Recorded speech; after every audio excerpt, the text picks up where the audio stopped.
Hi everyone and welcome to the Reef Life, a video series that I am creating for YouTube. My name is Dutch Reefer and welcome to this new episode. If you haven't already subscribed, feel free to do so. Please give this video a thumbs up if you like it. That will help us in raising a little bit of awareness for the channel and getting some more people to join to watch the videos.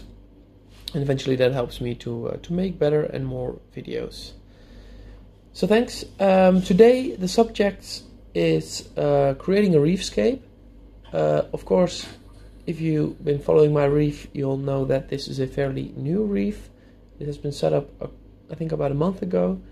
And I want to take you through the process of creating this reefscape. I've got a couple of comments of people asking me how I built the reefscape, people complimenting on the way I did create the reefscape.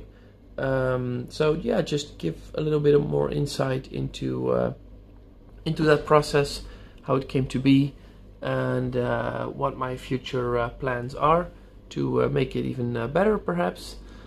So let's dive straight into it, and let's begin on the very beginning of this tank. So this tank was, like I said, set up about a month ago, and then the first thing, of course, when you set up a new tank is testing if it's watertight, so if there's no leaks. So please always do your due diligence, and you don't want it to end up with a leaky tank or leaky pipes. So do that first. Next, I fill her up with salt water, just the display first, and then of course also the sump. And then I added the sand. Typically, some people like to add sand a little bit later on. That will also prevent some algae building up inside the tank. I choose to add sand first and just siphon off any nuisance algae that will appear over time. But yeah, that's a choice for me. I like it that way, because when I add sand first, it's much easier to place the rocks, and since I always glue my rocks anyway, the sand will help me to create a stable floor from where I can start building, and then just glue them together after that. So that's getting started. I think that's a very important basic thing. Some people also like to use silicone. So they glue, before filling up the tank, they glue silicone on the bottom of the tank that will act as a resistance for the rocks moving around. So that's also an option. I've tried that once in one of my previous tanks, but didn't feel it was necessary later on. So I stopped doing that after doing it once. So yeah, since this is this tank has been composed from rocks from various from my two previous tanks and some new rock, I'll start off at the left bottom, since those are the new rocks. These are Marco rocks. They are harvested from caves, and they are typically used in reef tanks since they are very light, and they have a lot of crevices inside them, and they're also shaped pretty beautifully. If you pick out the right pieces. So if you start to build a reefscape, always make sure that you have some spare pieces. It's better to have a couple too much than missing a piece, or a crucial piece that you want at a certain place and it's not there. That's of course always quite tough to handle. So it's better to have if you want to say use 6 or 7 rocks, then try to buy 8 or 9. So you always have a bit of room to play with. So basically, I first set up this side of the tank right here. So this rock, this rock, this rock right here, this one here, back there, and then this one as well. And the reason I chose for those 4 rocks to be at the bottom, that it's quite chunky, but I had to somehow hide the PVC pipe that's here for the eel. So that's my basis. I've first put in the PVC piping that I created before, and then just integrated them into the reef by placing the rocks on top of it. So yeah, that's why I created quite a solid base. Normally I like to build my reefscapes pretty light and open, but for this part it was not really possible, so I chose to do it that way. Then I specifically chose to create a little bit of space here, as you can see, to accommodate for this flower coral that we call it in the Netherlands, and I'll get to the official name in a minute. I think elegance coral is the right name. So yeah, I wanted to create a lot of space for that, since it's expanding quite well. As you see, it was already expanding like this in the nano reef, so I knew that it was, if it felt happy, that it was going to do this. So I wanted to create a big spot for it, and even in hindsight, the spot is even well, it just fits. It should have been maybe even a bit bigger, but yeah, you can't predict everything. So yeah, that's how it is now. I still quite like the placement of it, and in the center of the tank.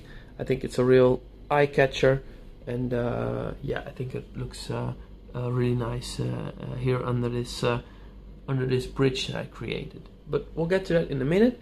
The next thing I did was place a big sheet of also Marco rock on top of it. So it's a big flat piece of rock that I got from my local fish store. I only bought one of those because I specifically wanted a piece to cover up the big rocks that were beneath it, and then also naturally creating kind of an overhang for the PVC pipe that's in here. Now the Salarias is in there chilling. So yeah, that was to top it off, and I also wanted to create a bit of a shape like that inside the tank, and I think that really helps the way it's placed.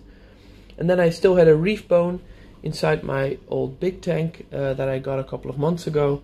This is made of real reef rock. It's a pretty popular brand of rock, which isn't used that often anymore. I think some people had a bit of issues with it, but then again, I never really saw any issues, so I decided to use it. And it also accentuates the same wavy pattern that I wanted to create in this tank. So that definitely helps in getting the shapes the way I want them. Then on the right of the tank there is the old reef structure that I got from my nano reef. It's called a reef pillar, I think. Reef pilar is the Dutch word, but this has been made from ceramics. So yeah, I've got it for a long time. That's why it's, when you buy it, it's completely white, and now it's completely covered in all kind of algae and other stuff. So it's actually pretty dark, and yeah, that's I really wanted to take that with me. First of all, as a remembrance of the nano tank, which I really enjoyed, and then also because the shape of it is pretty amazing. I think it has quite a solid base, but then it's very open, so the shrimp can get in between it. As you can see, this fox face is using it a lot to hide when it's a bit scared. So I think it provides a nice open piece of rock for the right side of the tank.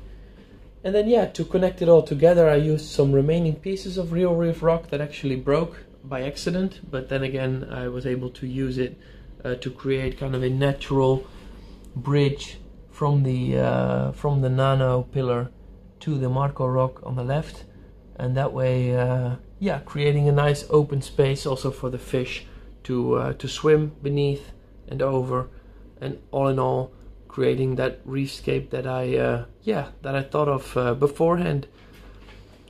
So one other pointer is to draw this out before you start working on it. That's what I always try to do. So I always try to on paper draw what's in my mind, how I want to create the reef tank, and then in the end, of course, it's always nice to see that your end result sort of resembles the drawing that you made beforehand. So I think that really helps also in deciding if a rock is placed right or not. You might have to move them around just a little bit before gluing them together, just to be sure that you placed it the way you really want it. And then I'm always using the 2-component glue or putty. That's very convenient to use. I think the most visible piece is here, so I'll use this as a demonstration. I think this is the stuff. It's also in a purple color. This one is just gray. It will purple up over time as the coralline algae will attach to it. But for now, I can use it as an example to show you. And I think it's also pretty visible on the left side of the tank. Yeah, here in between here. So, and also here, where the reef bone is created to the Marco rock.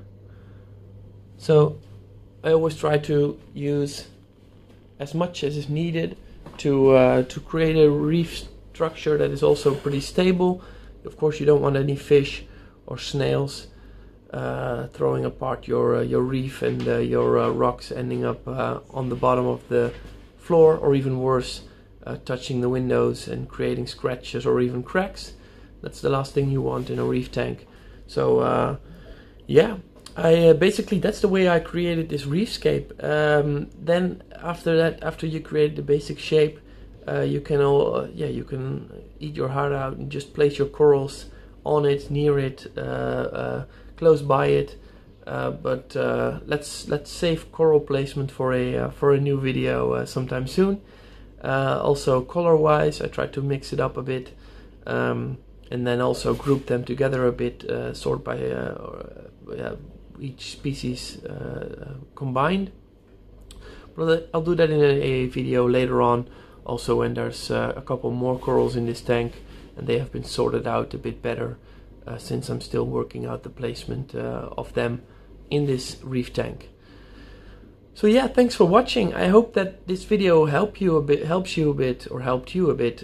to think about your REEFSCAPE and how you want to create it, and how to build it. Basically end up with a scape that is not just a pile of rocks, but something that you thought about beforehand, how you want it to be vertically, and how to create an optimal space for your fish and your corals to thrive in.